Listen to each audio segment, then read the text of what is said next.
Good morning everyone, it's Yvonne here to do your What's Cracking reading. Firstly, thank you for all of your support. A few things, just a few updates. 23rd of October I have my beginners class. I have one position left in the beginners class for the 23rd of October. I do these via Zoom. So you can join from anywhere. It's on a Saturday morning in Australia, 9 till 12. And that's pretty much Friday night for most other people. But if you're interested in joining me, just flick me an email. So only one place left there. I also at the moment offering coaching places at half price. I do this every few months. I'll just offer a few. It's a passion of mine, nothing more. So if you are interested in doing coaching with me, I offer an individualized program. There are 6 sessions for you. We work on what you want to work on.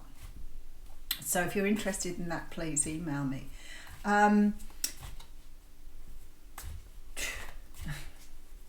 The moment I'm taking bookings for readings via my website. The booking calendar there is really good. The only thing you have to do is work out your time zone. But you can book any reading with me there and it will do everything for you. So it books in your Zoom if you pick Zoom. If you want phone or mobile or WhatsApp, if you're in another country, then I'll get back to you and make sure I've got everything I need. But usually you've put everything into the calendar. So, but a really good way to go and really easy, and people really enjoying booking that way. Oh my goodness, again feeling like I've missed something. I'm pretty sure I haven't. I'm sure I remember if I do. All right, let's get into your reading. For those of you who want to attend another platform event, Linda and I are looking at doing one in October or November.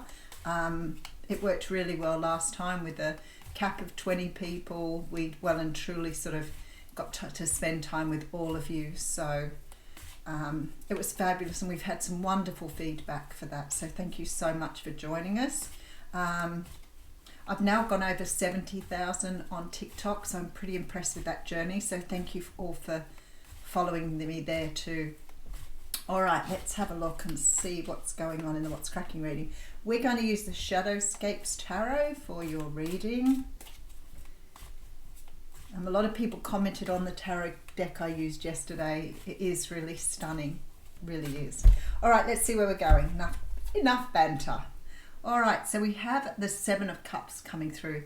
You know, we've been seeing this a lot lately, and I don't feel it's just me. You know, often when I go in and watch a few videos, I realise that the messages I'm downloading are also the messages going to a lot of other readers as well. So we're all sort of feeling this energy of breaking through illusions, closing out cycles, all around our own self-improvement and growth. And those messages are coming down to many, many readers. So you will see it in other readers' readings. Sometimes I watch another reader, and I've really pulled back on YouTube in the last several months. And I do watch the people I really enjoy watching. And I feel sometimes it's quite extraordinary how we're all receiving the same messages. Sometimes their readings will be almost exactly the same. So it is pretty incredible that we're all on this journey together. I feel that some people don't understand the collective energy, but I feel that many people are coming into the fold now and sort of understanding that we're all on the same journey. So when the 7 of Cups comes through, the 7 of Cups for me at the moment is very much representing some sort of idea or way of thinking or way of being that you have adapted in your life that is no longer serving you. This is sort of, loosely speaking, your parents telling you about Santa Claus and you believing, some children like way into their 10, 11, 12 years, still believe in Santa Claus because your parents tell you that, so you believe what your parents tell you. Now, the Santa Claus is probably not the most unhealthy thing, although not a lot of religions, Father Christmas, a lot of people probably play into that story. But for many of us, it was a way of growing up. It was something we looked forward to, and it was probably quite a healthy thing, same as the tooth fairy, same as all those other things, to encourage your children to do the right thing. But in effect, it sort of makes you realize how easily manipulated children are. So sometimes when I see the Seven of Cups, I feel like you've probably grown quite accustomed to the way you've been doing things for so very long. It probably is quite normal and natural to you. But at the moment, the universe is trying to get us to break down some of these illusions. So, for example, if instead of your parents telling you about Santa Claus, they might have told you you were not much good for anything. I've heard people calling their children demons, really derogatory names when they're angry with them. All of those sort of things really affect a child. So, understandably, you may have grown up with a very distorted view of yourself.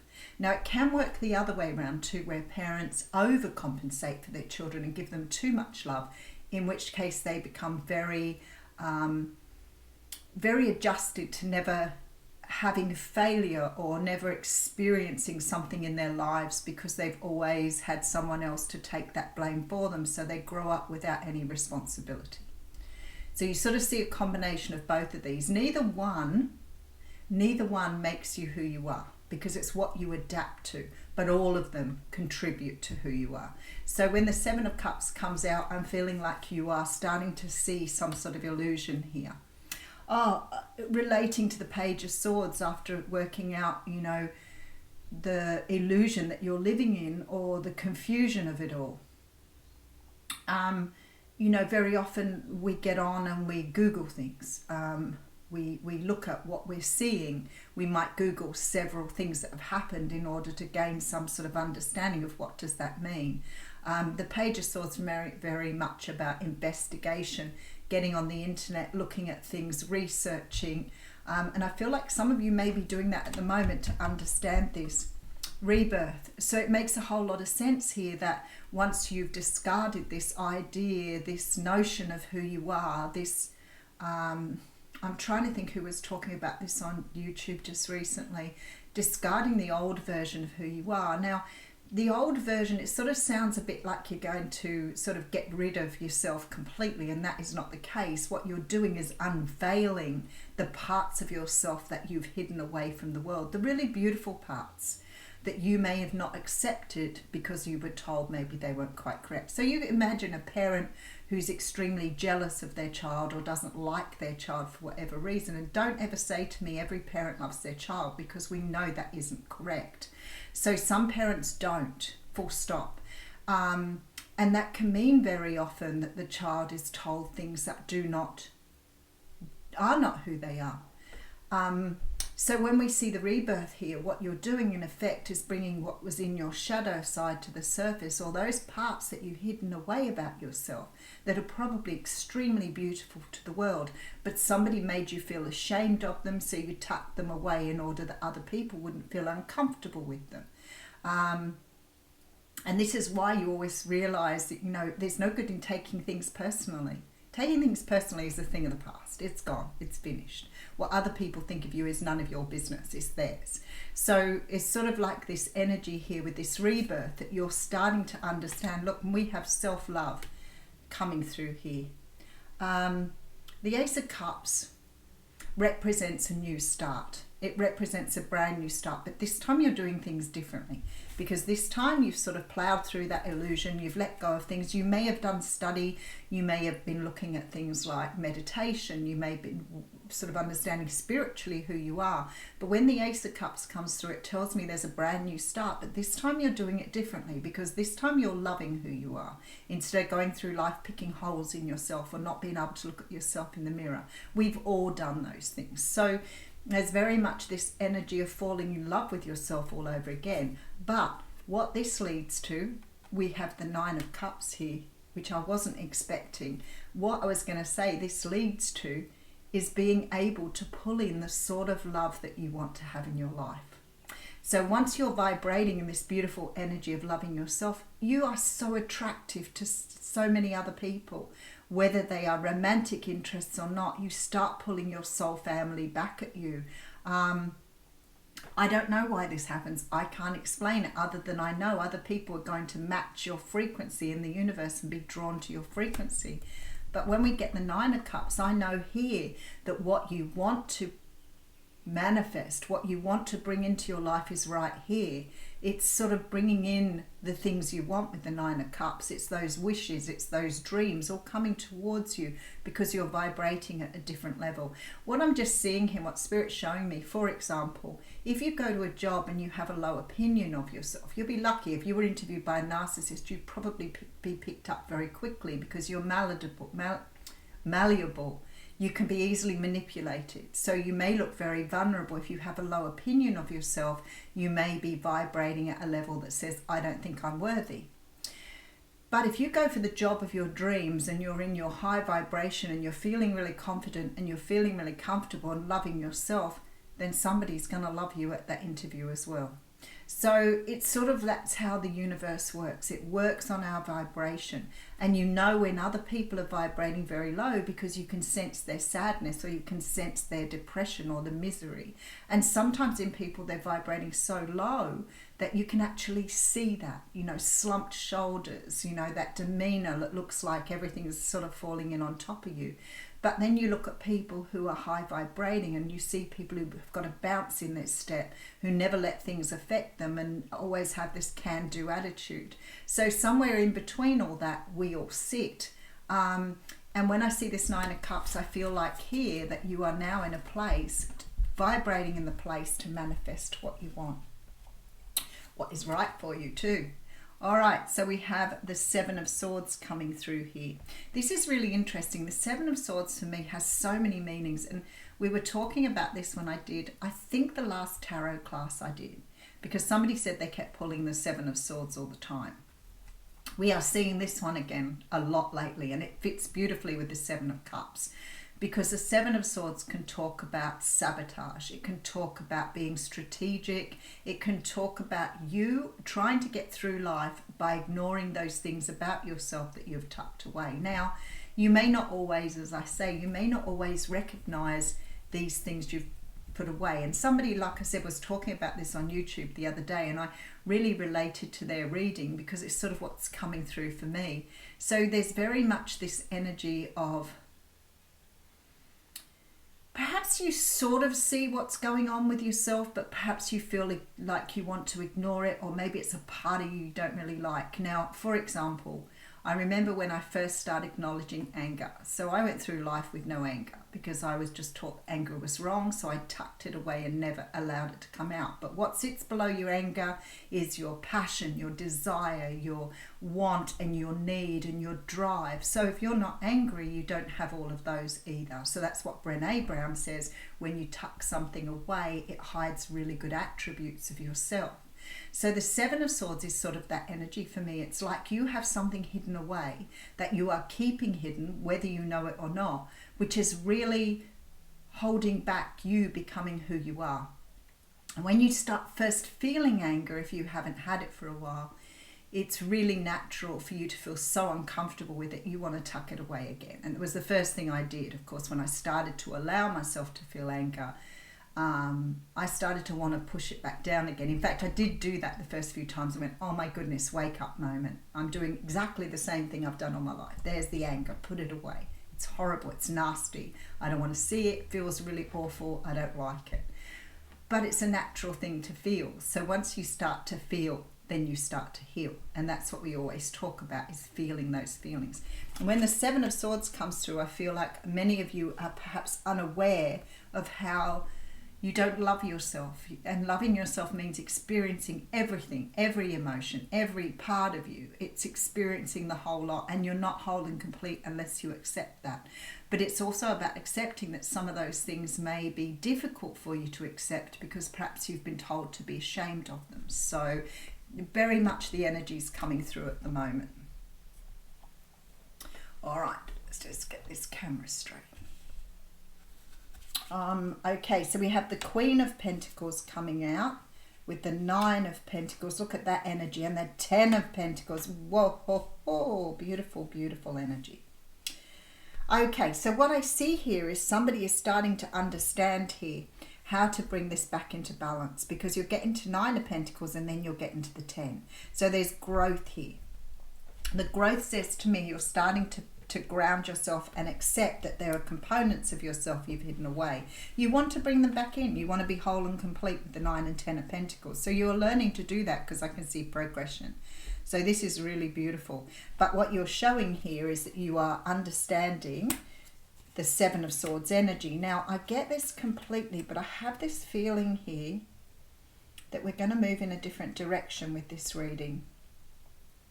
Because I see the High Priestess here, and the High Priestess talks to me about intuition.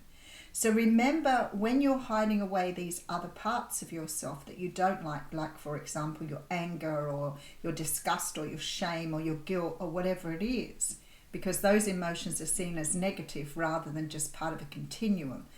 What you start to do is you hide other parts of yourself away. And sometimes people talk about their intuition, and very often your intuition is hidden under those components. You've very likely been taught from a young age that your intuition isn't worth you using. We hear it all the time, which is quite interesting. So there is a real strong feeling here that you are a little confused about how to work with these new energies. It's like you are feeling these new energies and understanding you have to open up. And for some of you, I can tell already that this is about experiencing your feelings, full stop. So when you're young, if you're scared of those feelings, sometimes you put all your feelings away and you start to intellectualize or make logic thoughts instead of feelings. And you can always understand this with someone, because if I say to them, tell me how you feel about that, they will start going off or embarking on this sort of energy of trying to explain away what that means to them. And I'm like, no, what do you feel? What can you feel in your body? And they will still go back to their mind and talk about what mentally it means. When you feel in your body, your intuition, generally for many of us, is here. So we call it a gut feeling. When you feel really drawn to something, or you're really falling in love with something, it feels here. When you lose something, you lose somebody, you lose some sort of energy or somebody walking away, you have this sort of what feels like a hole between your heart and your gut. So those are the sort of feelings. I mean, there's many more. Some things make you tingle in your feet. Some feelings give you a very sexual feeling. So whatever it is for you, those are your feelings. But if you're in your head thinking about it, you're living in an illusion. You're living in a fantasy. So I feel like for some of you here, I'm talking about you understanding how to experience your feelings. And this is about emotional intelligence. It's about stopping at any moment and just stopping and saying, how do I feel today? Not how do I think today? How do I feel? What is going on in my body today? What exactly am I feeling here? And then you will start to understand where the feelings are. But you have to be grounded to do that. You need to get out of your head space. So I see a lot of people doing this here. 4 of Pentacles, letting go. 5 of Swords, walking away. Queen of Swords, cutting out what no longer serves you. So I do see this energy of like understanding how to move in a completely new direction. The Queen of Swords for me represents the cutting away of something.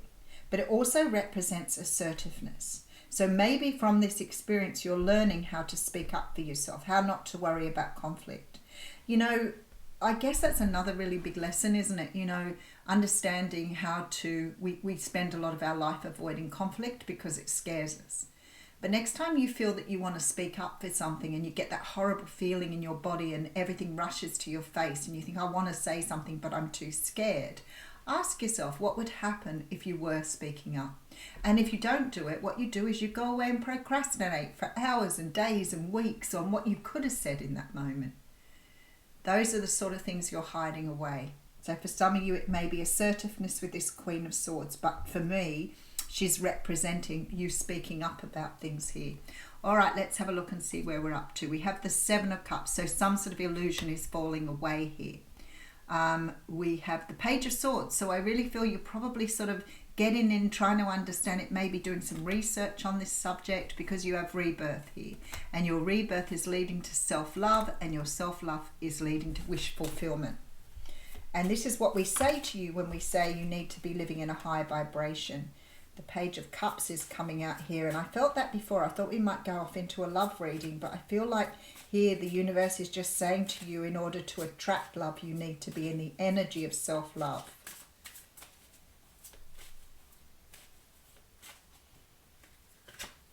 And it's funny, you know, if you're the observer, if you're watching other people, you will start to understand other people's energy as well. Now, this is really incredible. So I have here the Page of Cups, which talks about some sort of love offer or some sort of offer coming. It could be a creative offer, it could be an announcement, but I feel like it's love coming towards you, attracting somebody in here. The reason I feel that is because the Knight of Pentacles here, which talks about slow progress, slowly moving towards something, slowly coming towards some sort of energy here for a gift. But what the universe is saying here, this pain of the past needs to be closed out, finished off and done. So there's very much the energy with the world of closing out what we saw in the beginning, closing out some sort of illusion, because it's creating pain within you. And what you're in effect doing is you're lifting away anything that's hurt you in the past. Because as long as you're carrying this with you, you're carrying baggage from the past, which is weighing you down. And that in turn brings down your vibration. So it's almost like you're closing out this energy of the past here. Beautiful, beautiful cards. All right, let's pull you an oracle card. Oh, and there it is, Imrama. Where are you being called to journey to? Interesting. All right.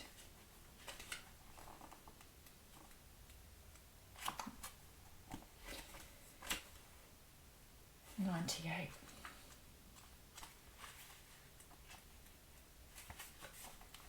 Imrama. Where are you being called to journey to?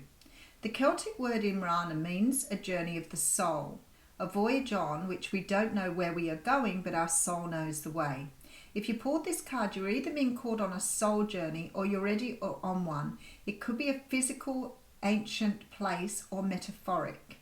When we journey to places that our soul remembers, a shift takes place, both within us and to the planet as well.